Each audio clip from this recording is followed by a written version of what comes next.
Old is gold में आपका स्वागत करता हूं। स्वास्थ्य संबंधी चर्चा के अंदर आज मैं आपको रोज़मर्रा जो खाते हैं पान, खई के पान बनारस वाला, तो पान का उपयोग बहुत समय से हैं और ज़्यादा तो हमें याद नहीं, लेकिन भगवान कृष्ण पान खाते थे और पान में गुण होते हैं, इसकी मैं जानकारी देता हूँ। भारतीय संस्कृति में पान को हर तरह से शुभ माना गया। धर्म, संस्कार, आध्यात्मिक, तांत्रिक क्रियाओं में भी पान का इस्तेमाल होता है। इसके अलावा पान का रोगों को दूर भगाने में भी बेहतर तरीके से इस्तेमाल किया जाता है। खाना खाने के बाद और मुंह का जायका बनाए रखने के लिए पान बहुत ही कारगर है। कई बीमारियों के उपचार में पान का इस्तेमाल लाभप्रद माना जाता है। पान के 10 ग्राम कपूर को लेकर दिन में 3-4 बार चबाने से पायरिया की शिकायत दूर हो जाती है। इसके इस्तेमाल में एक सावधानी रखनी ज़रूरी होती है कि पान की पीक पेट में न जाए, इसलिए ये नुस्खा नहीं करना। इसके अलावा चोट लगने पर पान को गर्म करके परत परत करके चोट वाली जगह पर बांध देना चाहिए। इससे कुछ ही घंटों में दर्द दूर हो जाता है। खांसी आती हो तो गर्म हल्दी को पान में लपेटकर चबाएं। यदि खांसी रात में बढ़ जाती है तो हल्दी की जगह इसमें अजवाइन डालकर चबाना चाहिए। यदि किडनी खराब हो तो पान का इस्तेमाल बगैर कुछ मिलाकर करना चाहिए। इस दौरान मसाले, मिर्च एवं शराब से पूरा परहेज रखना चाहिए। जलने या छाले पड़ने पर पान के रस को गर्म करके लगाने से छाले ठीक हो जाते हैं। पीलिया, बुखार और कब्ज में भी पान का इस्तेमाल लाभदायक होता है। जुकाम होने पर पान में लौंग डालकर खाने से जुकाम जल्दी पक जाता है। श्वास नली की बीमारी में भी पान का इस्तेमाल होता है। इसमें पान का तेल गरम करके सीने पर लगाकर 1 हफ्ते तक लगाना चाहिए। पान में पकी सुपारी व मुलेठी डालकर खाने से मन पर अच्छा असर पड़ता है। यूँ तो हमारे देश में कई तरह के पान बिकते हैं। इनमें मगही, बनारसी, गंगातीरी और देसी पान दवाइयों के रूप में ज़्यादा कारगर सिद्ध होते हैं। भूख बढ़ाने, प्यास बुझाने और मसूड़ों की समस्या से निजात पाने में बनारसी एवं देसी पान फायदेमंद साबित होता है। पान का अत्यधिक प्रयोग, ये वार्निंग है, पान का अत्यधिक प्रयोग मुंह के कैंसर का कारण भी हो सकता है। यहाँ सिर्फ पान के औषधीय महत्व की जानकारी दी गई है। पान जो आयुर्वेद के अंदर सेक्स प्रॉब्लम की कोई भी दवा अगर आप तैयार करते हैं और वो दवा अगर बसमादी हो या कम मात्रा में हो तो पान का रस निकाल के उसके रस के अंदर उसकी घुटाई घंटों तक करने से उस दवा का काम बहुत बढ़िया हो जाता है और रोगी को जल्दी लाभ होता है। पान का रस बहुत ही कीमती होता है जो ताकत देता है। दवाओं में उसको घोट करके दवाओं को तैयार करने से ताकत देता है। इसके अलावा पान की जो जड़ होती है वो भी बहुत काम आती है। पान, देखो 1-2 पान रोज़ खाना खाने के बाद अगर आप इलायची और थोड़ी सुपारी और सौंफ और मुलेठी ये डाल के खाते हैं, तमाम उम्र खा सकते हैं, आपको कोई बीमारी, मुंह की कोई बीमारी नहीं होगी। लेकिन जो बहुत ज़्यादा सुपारी डलाते हैं, कीमाम लगाते हैं, जर्दा डालते हैं, या कुछ भी नहीं, बिल्कुल सादा पान भी अगर दिन में 10, 12, 8 खा लेते हैं तो मुंह के अंदर एक जगह रहने से वो जगह जो होती है वहाँ जहाँ पान अड़ा रहता है, मेरी बात को ध्यान से सुन लो कि सादे पान से कैंसर क्यों होता है और किस तरह होता है, वो बता रहा हूँ।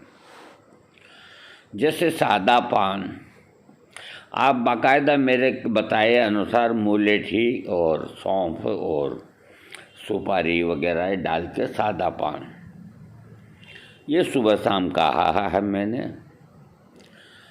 इन्हीं को अगर 10 बार खाओगे आप, या 8 बार या 7 बार खाओगे, तो इसका मतलब है एक बार पान जो अपन खाते हैं वो मुंह के अंदर घंटा 1.5 घंटा तक रहता है, इतने में अपन फिर दोबारा खा लेते हैं।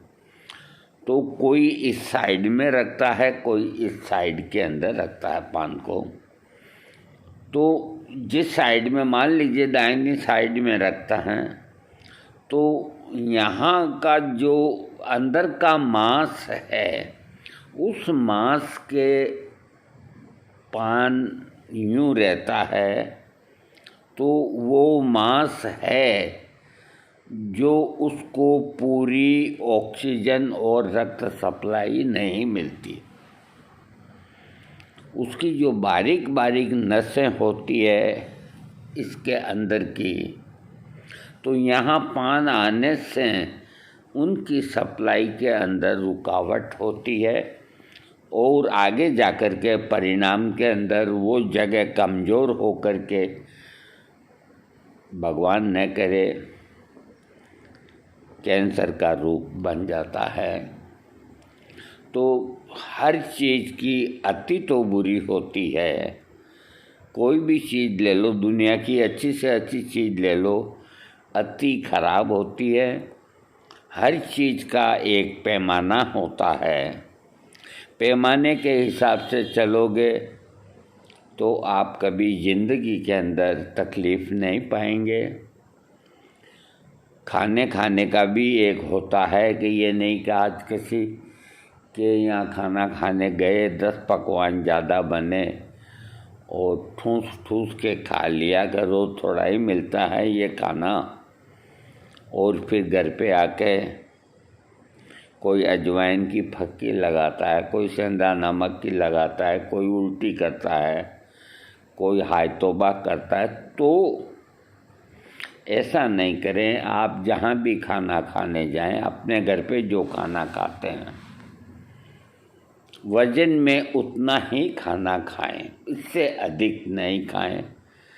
क्योंकि आप कहेंगे मैंने तो खाली सब्जी और तंदूर की रोटी 2 ही चीज़ खाई, फिर मेरा पेट गड़बड़ कैसे हो गया? तो गड़बड़ ऐसे हो गया कि घर में आप 2 चपाती खाते हैं और वहाँ आपने 5 तंदूर की रोटी खाई, तो 10 चपाती के बराबर हो गई। वो स्वादिष्ट लगने से आप खा गए। तो पेट की तो जो आदत है वही आदत रहेगी, तो आपको तकलीफ़ होगी जब तक आपका सुबह पेट साफ नहीं होता है। इसलिए आदमी को अपना खान पान जैसा वो अपने घर में करता है, उसी तरह कहीं बाहर जाए तो, मेरे कहने का मतलब है कि भाई कहीं हम जिम में गए खाना खाने, तो मिठाई बनी तो खाने में आ ही जाती है, वो योग बहाना। अरे जिसको मिठाई सूट नहीं होती तो मत खाओ, औरों को खाने दो। आपको आपके लिए चावल बने हैं, तंदूर की रोटी बनी है, पूड़ी बनी है, सब्जी बनी है, आपका पेट इससे भर जाएगा। लेकिन नहीं, वहाँ जाने के बाद आपका दिमाग खराब हो जाता है। हलवा भी खा लिया, दही बड़े भी खा लिए, श्रीखंड भी खा लिए, पैदल चलते रहो, एक एक प्लेट देखते रहो, कुछ न कुछ खाते रहो, तो ये कोई एक खाने का तरीका नहीं। इस तरह खाना खाओगे बीमार हो जाओगे। तो इसी तरह मैंने आज पान के आपको बताए हैं। पान बहुत बढ़िया चीज़ है, बढ़िया चीज़ होने से भगवान कृष्ण ने इसको अपनाया और अपने लक्ष्मी पूजा के अंदर पान के ऊपर कपूर रख के जलाने की प्रथा है।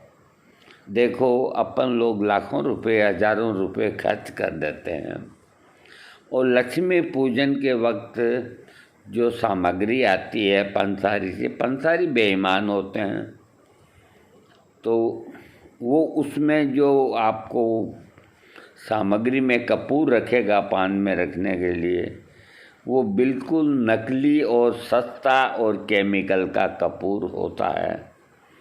तो उसको ऊपर रख कर के जला के लक्ष्मी जी की आरती करते हैं, काला धुआं निकलता है, प्रदूषण फैलता है, अनेक रोग फैलते हैं। तो वहाँ जा कर के कहाँ अपन कंजूसी करें, उसको ये बोलो कि कपूर भीमसेनी दो। अपने घर के अंदर भी आप भीमसेनी कपूर जलाएं। थोड़ा सा ही फर्क है, नकली कपूर कोई काम का नहीं होता, ये आर्टिफिशियल होता है, केमिकल होता है, आग पकड़ लेता है, जल जाता है, धुआं देता है काले रंग का। और जो बढ़िया क्वालिटी का जो कपूर होगा वो काले रंग का धुआं नहीं दे करके धुएं के रंग का धुआं देगा और उसके साथ में खुशबू देगा। इसलिए इन छोटी छोटी बातों के ऊपर बहुत ध्यान देना चाहिए। भगवान के यहाँ अगरबत्ती लगाते हैं तो प्राय एक टेंडेंसी होती है, कोई मेरी बात का बुरा नहीं माने, मैं एक आपको बात बताता हूँ।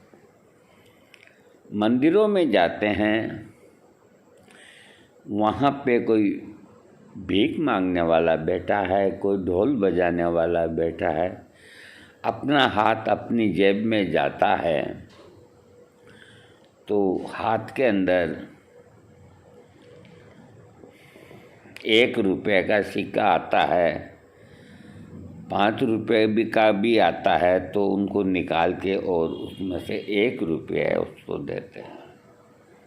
आप ये नहीं सोचते कि आप महीने 20 दिन में मंदिर आए हैं और इनकी आजीविका इनसे ही चलती है, 5 ही दे दें इनको। अब ये एक जो टेंडेंसी है, औरतों में तो और ज़्यादा है, आदमियों में भी बहुत ज़्यादा है। मंदिर जाएंगे तो वही रुपया चढ़ाएंगे।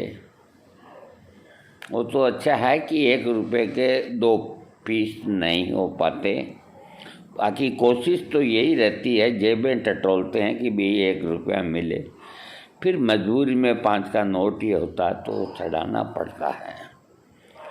क्यों, क्या तकलीफ़ हुई यहाँ चढ़ाने में, क्या तकलीफ़ हुई?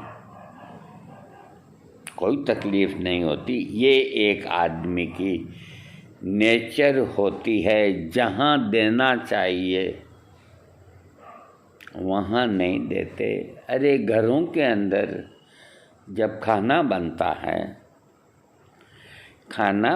है तो 2-4 रोटियां अधिक ही बनाते हैं भी, सवेरे गाय और कुत्तों को देने का हिंदुओं को ये परंपरा रही है सभी की।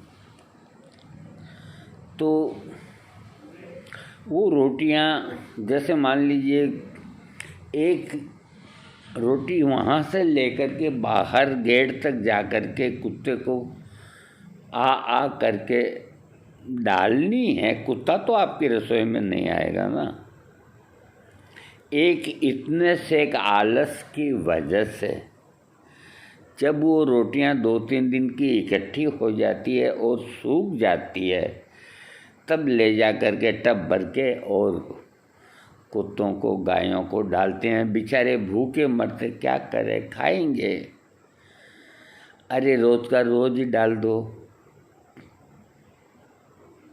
कोई घिस तोड़े ही जाएंगे आपके पाँव। लेकिन ऐसा होता नहीं है, इकट्ठा होगा तभी डालेंगे। कोई चीज़ खराब हो गई तो उसको फेंक देंगे।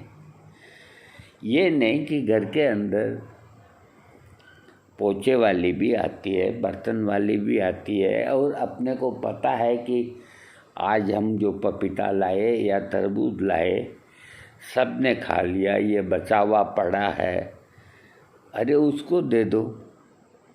नहीं दिया जाता। आखिर के अंदर शाम को गेट पे गाय ढांडों को फेंकते हैं। ये कैसी विडंबना है हिंदू धर्म के अंदर, सभी धर्मों के अंदर।